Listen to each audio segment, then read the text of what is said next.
한국의 목줄을 쥐어잡아라. 64억 달러. 미국이 던진 금액입니다. 대신 요구했습니다. 기술 내놔. 중국 버려. 우리 허락받아. 힘도 없고 작은 나라가 중요한 결정은 우리 미국 허락을 받는 게 당연하지. 한국 기업들은 3주 동안 침묵했습니다. 미국은 한국이 결국 무릎을 꿇었다고 웃었습니다. 그런데 채용 발표 당일 숫자 하나가 빠져 있었습니다. 미국 영명. 2시간 후 텍사스가 얼어붙었습니다. 하루 후 엔비디아가 움직였습니다. 일주일 후 사우디가 200억 달러를 들고 왔습니다. 대체 무슨 일이 벌어진 건지 지금부터 시작하겠습니다. 영상 시작 전 구독과 좋아요는 영상 제작에 큰 힘이 됩니다. 미국이 64억 달러를 던졌습니다. 조건을 걸었습니다. 우리 말 들어. 허락받아. 한국은 아무 말 없었습니다. 3주가 지났습니다. 삼성이 6만 명 채용을 발표했습니다. 한국 4만, 유럽 8천, 인도 1만 2천. 미국 0명. 회의장이 얼어붙었습니다. 저는 리처드 벤스입니다. 월스트리트 저널에서 30년간 기술 산업을 취재했죠. 실리콘밸리와 워싱턴을 오가며 반도체 전쟁을 지켜봤습니다. 미국의 힘을 믿었습니다. 당연했죠. 2025년 2월 14일 오전. 저는 서울 삼성전자 본사 컨퍼런스 홀에 앉아 있었습니다. 전 세계에서 200명이 넘는 기자들이 모였습니다. CNN, 로이터, BBC, NHK. 다들 긴장하고 있었죠. 이재용 회장이 직접 나선다는 소문 때문이었습니다. 제 가슴 한쪽이 조여왔습니다. 30년 경력이 주는 직감이었습니다. 오늘 뭔가 터진다는 예감이었죠. 오전 10시 정각. 이재용 회장이 무대에 올랐습니다. 표정이 평온했습니다. 아니, 평온하다기보다는 차분했습니다. 거대한 결정을 내린 후에 고요함 같았죠. 향후 3년간 6만 명의 신규 인력을 채용하겠습니다. 회의장이 술렁거렸습니다. 6만 명이라니요? 엄청난 숫자였습니다. 제 옆에 앉은 로이터 기자가 낮게 휘파람을 불었습니다. 저도 속으로 감탄했죠. 역시 삼성이구나. 그런데 다음 슬라이드가 넘어가는 순간 제 숨이 멎었습니다. 한국 평택 3만 2천 명, 유럽 헝가리 8천 명, 인도 벵갈루루 1만 2천 명, 베트남 호치민 7,800명. 저는 화면을 위에서 아래로 천천히 훑었습니다. 한 번, 두 번, 세 번. 분명히 뭔가 빠졌습니다. 제 눈이 잘못 본 게 틀림없었습니다. 심장이 이상하게 빠르게 뛰기 시작했습니다. 미국이 없었습니다. 그 순간 제 머릿속이 하얗게 변했습니다. 이게 말이 됩니까? 삼성은 불과 8개월 전에 텍사스주 테일러에 55조 원짜리 반도체 클러스터를 건설한다고 발표했습니다. 미국 정부는 64억 달러 보조금을 약속했고요. 텍사스 주정부는 2억 5천만 달러 세제 혜택까지 얹어줬죠. 그런데 그 엄청난 투자 다음에 나온 채용 계획에 미국이 단 한 명도 없다고요? 제 뇌가 과부하에 걸렸습니다. 이건 실수일까요? 아니면 의도된 것일까요? 손가락이 떨렸습니다. 입이 바짝 말랐습니다. 옆자리 CNN 기자 제니퍼가 먼저 손을 들었습니다. 그녀의 목소리에 당혹감이 묻어 있었죠. 미국 채용은 언제 발표됩니까? 이재용 회장이 잠시 침묵했습니다. 2초, 3초, 4초. 그 짧은 시간이 영원처럼 느껴졌습니다. 회의장 전체가 숨을 죽였습니다. 저는 제 심장 소리가 들릴 것만 같았습니다. 그리고 그가 말했습니다. 발표한 내용이 전부입니다. 단 7개 단어였습니다. 하지만 그 무게는 수백 톤이었습니다. 회의장이 폭발했습니다. 기자들이 서로를 쳐다보며 수군거렸습니다. 휴대폰을 꺼내 본사에 긴급 보고를 시작했습니다. 저는 그저 화면을 멍하니 바라볼 수밖에 없었습니다. 제 머릿속에서 퍼즐 조각들이 미친 듯이 돌아가기 시작했습니다. 3주 전이었습니다. 미국 이민국이 폭탄 선언을 했죠. H-1B 비자 수수료를 460달러에서 10만 달러로 올린다고요. 217배 인상. 한국 엔지니어들이 미국에서 일하려면 반드시 필요한 비자였습니다. 한 명당 10만 달러요. 1,000명이면 1억 달러. 우리 돈 1,300억 원이 공중으로 날아가는 겁니다. 하지만 그게 끝이 아니었습니다. 제 머릿속에 지난 6개월간 모아둔 정보들이 홍수처럼 쏟아져 들어왔습니다. 집스법. 미국 정부가 반도체 보조금을 주면서 붙인 조건들이 떠올랐습니다. 중국 시장 진출 제한하라. 기술 이전하라. 생산량 공개하라. 그리고 가장 충격적이었던 건 주요 사업 결정할 때 미국 정부한테 사전에 허락받으라는 거였습니다. 허락을 받으라고요? 주권 국가의 기업이 다른 나라 정부 눈치를 보라고요? 제 온몸에 전율이 흘렀습니다. 이건 보조금이 아니었습니다. 목줄이었습니다. 그리고 삼성은 그 목줄을 거부한 겁니다. 말로 하지 않았습니다. 행동으로 보여준 거죠. 회의가 끝나고 저는 호텔로 달려갔습니다. 방문을 쾅 닫고 노트북을 펼쳤습니다. 손이 떨려서 키보드를 제대로 칠 수가 없었습니다. 심호흡을 몇 번 하고 나서야 겨우 검색을 시작할 수 있었죠. 제 머릿속에 한 장면이 떠올랐습니다. 8개월 전, 2024년 6월, 워싱턴 미국 정부 청사. 저는 그곳에 있었습니다. 삼성한테 64억 달러를 준다는 발표가 있던 날이었어요. 화려했습니다. 기자들 수백 명이 몰려들었고 카메라 플래시가 미친 듯이 터졌죠. 미국 상무부 장관 지나 러먼도가 연단에 섰습니다. 얼굴에 웃음이 가득했어요. 아니, 웃음이 아니었습니다. 승리의 미소였죠. 오늘 미국 반도체 산업이 부활합니다. 삼성 같은 회사들이 우리를 선택했습니다. 그런 식으로 말했습니다. 그런데 제 옆에 있던 한국 기자 얼굴이 굳어 있었어요. 20대 후반쯤 되어 보이는 젊은 여자 기자였는데 입술을 꽉 깨물고 있더라고요. 주먹도 꽉 쥐고 있었습니다. 저는 그때 왜 그러나 싶었죠. 발표가 끝나고 질문 시간이 왔습니다. 한 기자가 물었어요. 돈 주면서 무슨 조건 붙입니까? 러먼도 장관 표정이 싹 바뀌었습니다. 웃음기가 싹 사라지더니 차갑게 말했어요. 당연히 조건 있죠.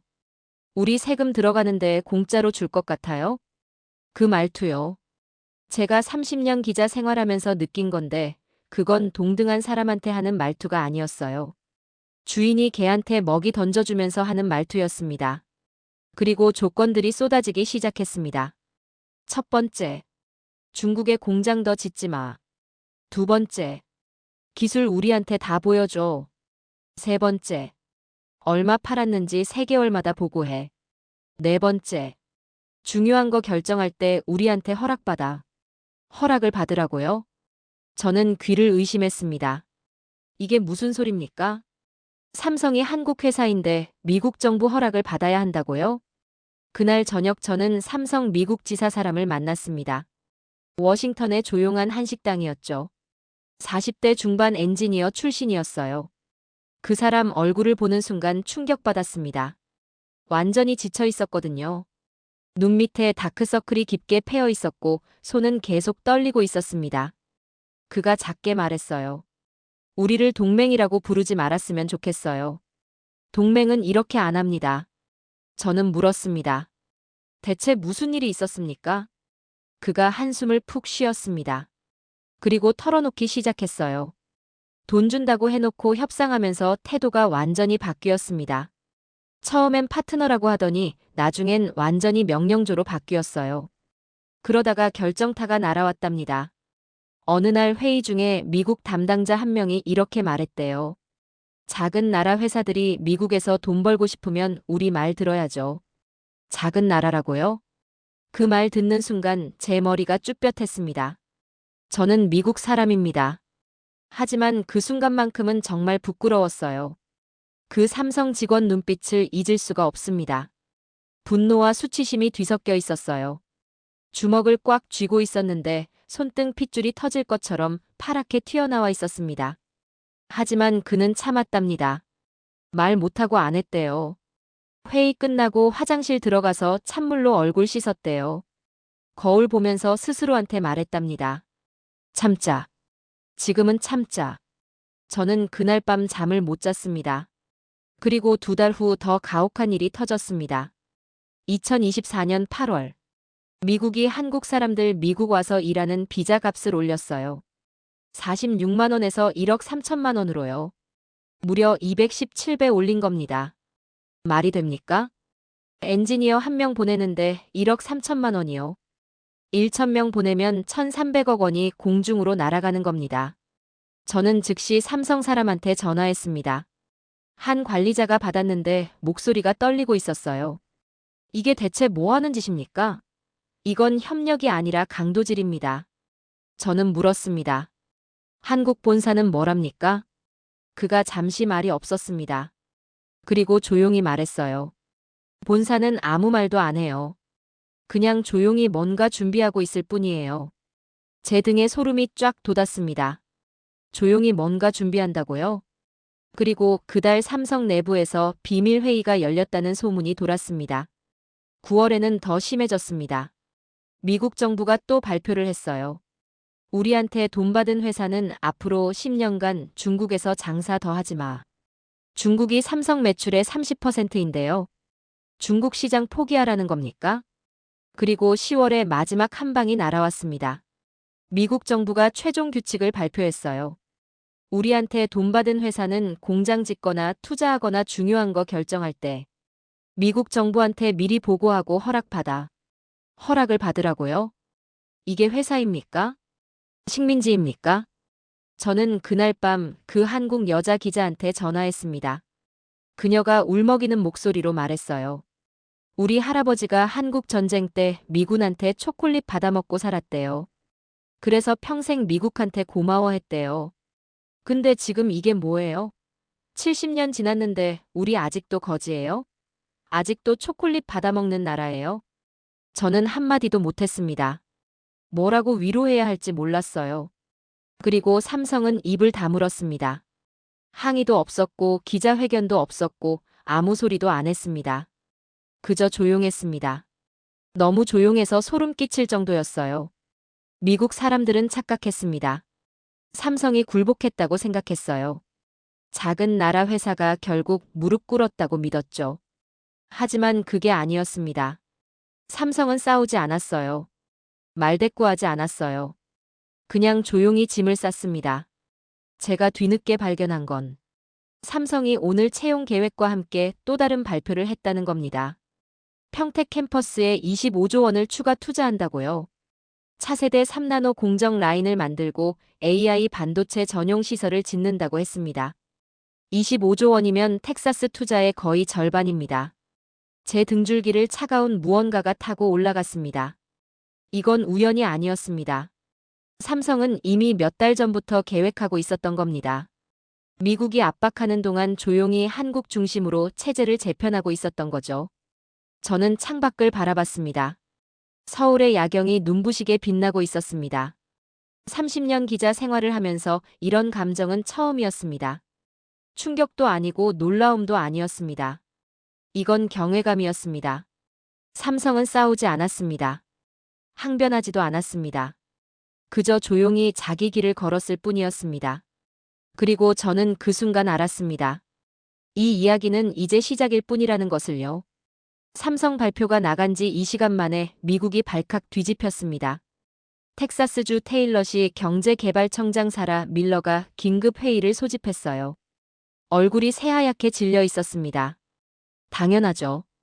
테일러 씨는 삼성 공장 유치하려고 시 예산의 40%를 쏟아부었거든요. 도로 깔고 전기선 묶고 상하수도 다시 깔고 심지어 한국 식당까지 유치했습니다. 삼성 직원들 먹을 거 없으면 안 된다고요. 회의실에 모인 시 공무원들 표정이 가관이었습니다. 누구는 멍하니 천장만 보고 누구는 책상을 주먹으로 치고 있었어요. 사라 청장이 떨리는 목소리로 물었습니다. 대체 뭐가 잘못된 거죠? 우리가 뭘 놓친 거예요? 삼성이 왜 갑자기 이러는 거죠? 아무도 대답 못했습니다. 저는 그날 저녁 사라 청장한테 전화를 걸었어요. 30년 알고 지낸 사이였거든요. 그녀는 완전히 무너져 있었습니다. 리처드, 우리 끝난 거예요. 삼성이 사람 안 뽑으면 공장이 돌아가질 않아요. 예상했던 일자리 8,500개가 다 날아가요. 우리 시가 파산해요. 그녀가 흐느끼기 시작했습니다. 워싱턴에서 한국 쥐어짜라고 해서 우리가 뭘 할 수 있어요? 우리는 그냥 지방 소도시예요. 근데 왜 우리한테 피해가 오는 거예요? 저는 아무 위로도 해줄 수가 없었습니다. 더 가관인 건 조지아주였습니다.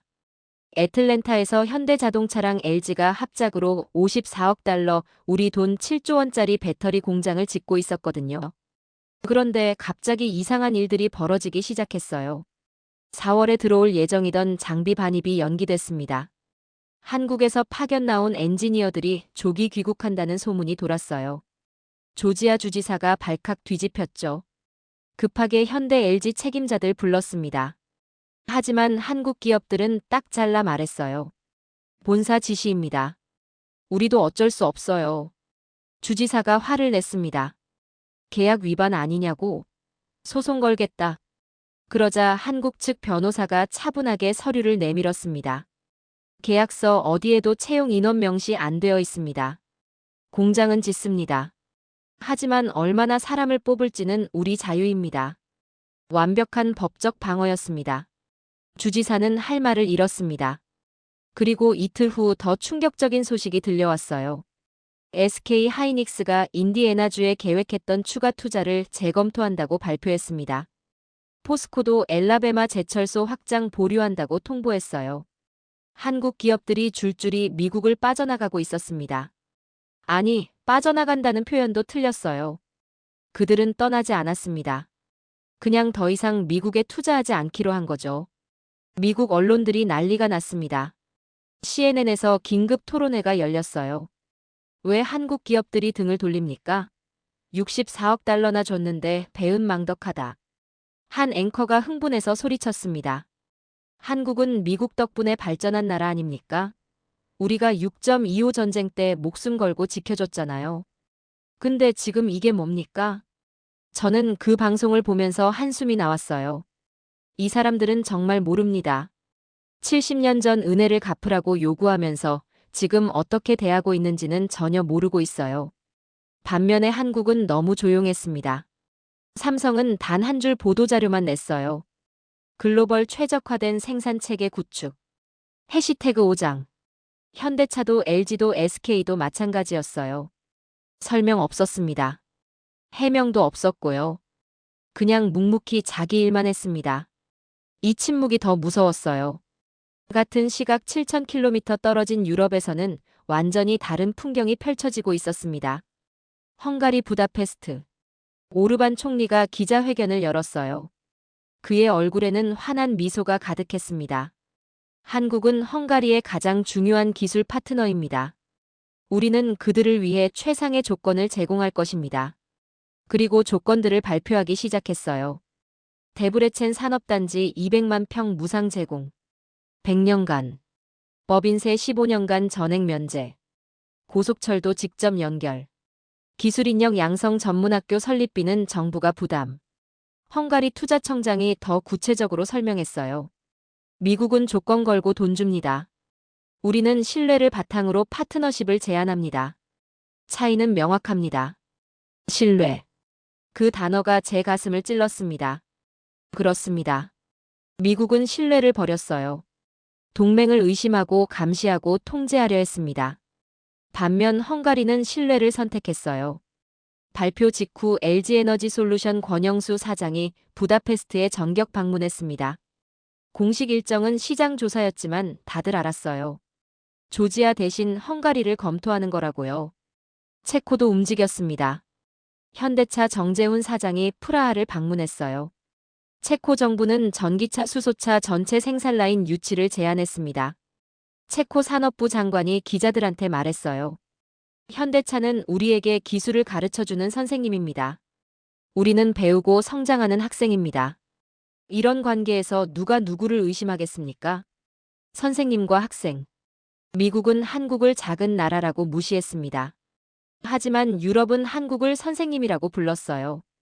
이 차이가 모든 걸 말해줍니다. 그리고 중동이 움직였습니다. 사우디아라비아 왕세자가 직접 나섰어요.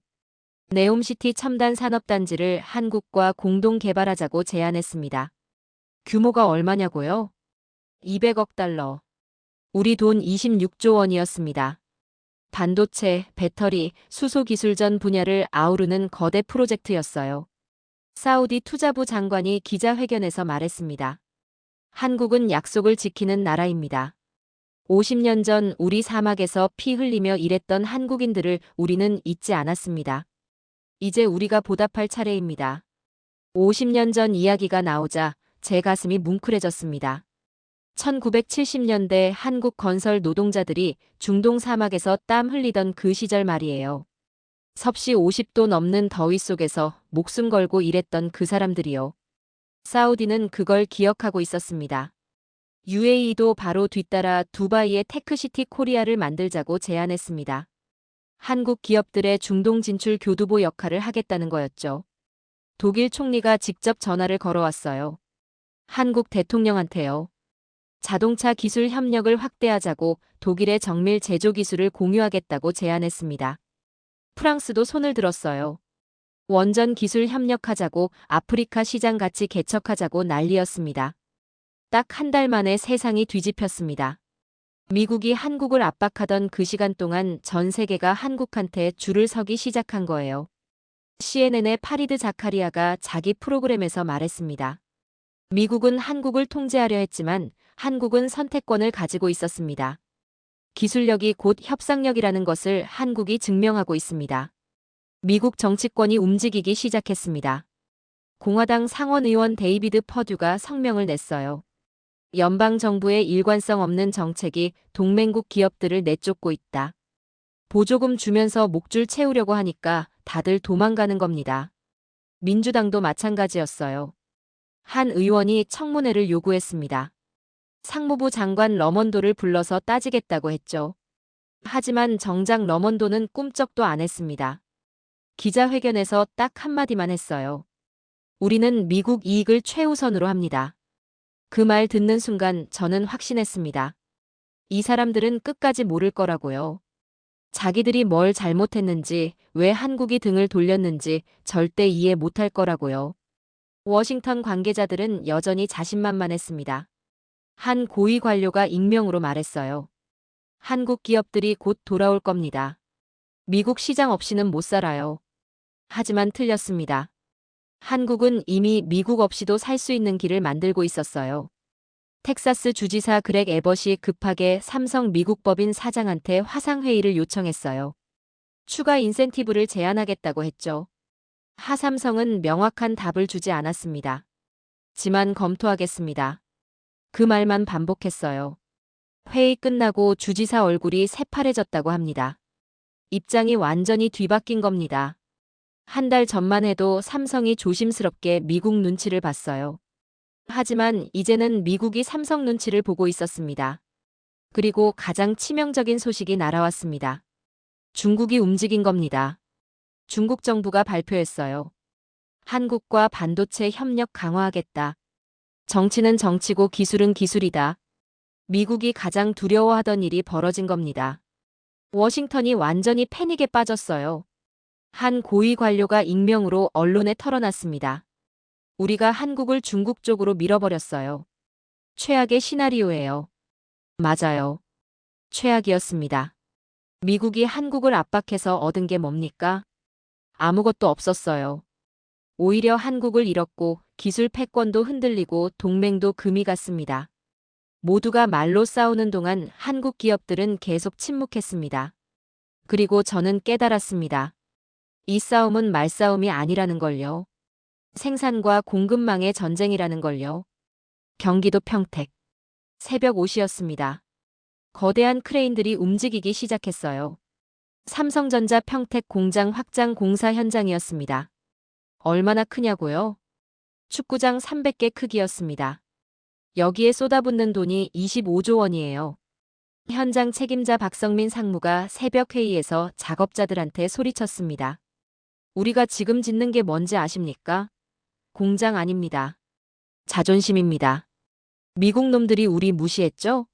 작은 나라라고 했죠? 좋아요. 보여줍시다. 우리 없으면 그놈들도 못 산다는 거. 저는 특별히 허락받아 평택에 들어갔습니다. 입이 안 다물어졌어요. 공장 안에 로봇들이 쉬지 않고 움직이고 있었습니다. 사람은 거의 안 보였어요. 컴퓨터가 다 알아서 했습니다. 삼성기술 책임자가 제게 말했어요. 리처드, 이제 우리는 사람 필요 없어요. 미국이 비자값 올려서 엔지니어 못 가게 해도 상관없습니다. 여기서 다 됩니다. 제 가슴이 철렁했습니다. 미국이 비자값 올려서 한국 사람들 못 오게 했잖아요. 217배나 올렸잖아요. 그게 목줄이라고 생각했겠죠? 헛수고였습니다. 삼성은 이미 미국 사람 필요 없게 만들어 놓고 있었던 겁니다. 더 놀라운 게 있었어요. 평택에서 다 해결됐습니다. 부품도 여기서 만들고 조립도 여기서 하고 검사도 여기서 했어요. 수치를 들으니까 더 놀랐습니다. 예전 공장은 한 달에 반도체 10만 개 만들었어요. 새 공장은 50만 개 만든답니다. 5배예요. 불량품도 확 줄었어요. 예전엔 100개 중 15개가 불량이었는데 이젠 3개래요. 값도 30% 싸게 만든답니다. 이 소문이 퍼지니까 외국 회사들이 몰려들기 시작했어요. 엔비디아 사장 젠슨 황이 평택에 갑자기 나타났습니다. 그래픽 카드 만드는 회사 사장이에요. 그 사람이 공장 보고 입이 안 다물어졌대요. 이게 공장입니까? 미래네요. 믿을 수가 없어요. 애플도 왔어요. 팀 쿡이란 사장이 화상으로 삼성한테 부탁했답니다. 우리 칩도 만들어 달라고요. 구글도 왔고 마이크로소프트도 왔고 아마존도 왔어요. 다들 한국에서 칩 만들고 싶다고 난리였습니다. 웃긴 거 아세요? 미국 정부가 한국 견제하려고 법 만들었잖아요. 근데 정작 미국 회사들이 한국 공장으로 달려가고 있었던 겁니다. 월스트리트가 발칵 뒤집혔습니다. 한 애널리스트가 보고서를 냈어요. 권력 이동이 일어나고 있다. 반도체 패권이 미국에서 한국으로 넘어가는 중이다. 2025년 겨울 스위스 다보스였습니다. 세계 경제 포럼 특별회의가 열렸어요. 전 세계 대통령, 총리, 기업 회장들이 다 모였습니다. 복도에서 커피 마시면서 저녁 식사하면서 온통 한국 얘기뿐이었습니다. 독일 총리가 프랑스 대통령한테 말하는 걸 들었습니다. 한국이 정답이었어요. 미국은 압박했고 우리는 협력을 제안했어요. 결과는 한국이 우리를 선택했습니다. 한국 대통령이 무대에 올랐습니다. 회의장이 조용해졌습니다. 기술은 인류 공동의 자산입니다. 특정 국가가 독점하거나 압박의 수단으로 사용해서는 안 됩니다. 한국은 모든 나라와 기술을 공유하겠습니다. 하지만 어떤 나라에도 종속되지 않겠습니다. 우리는 동등한 파트너십만 받아들입니다. 박수가 터져나왔어요. 회의장이 폭발했습니다. 각국 정상들이 줄을 섰어요. 한국 대통령한테 악수하고 싶어서요. 사우디 왕세자가 제일 먼저 달려왔습니다. 네옴시티 프로젝트 꼭 같이 합시다. 200억 달러 준비돼 있습니다. 독일 총리가 손을 잡았어요. 우리 자동차 기술 다 드릴게요. 한국 배터리 기술만 주세요. 전 세계가 한국을 선택했습니다. 세상이 바뀌었습니다. 강대국이 약소국을 지배하던 시대가 끝났어요. 기술을 가진 나라가 주도하는 새로운 시대가 열렸습니다. 그리고 그 중심에 한국이 서 있었습니다.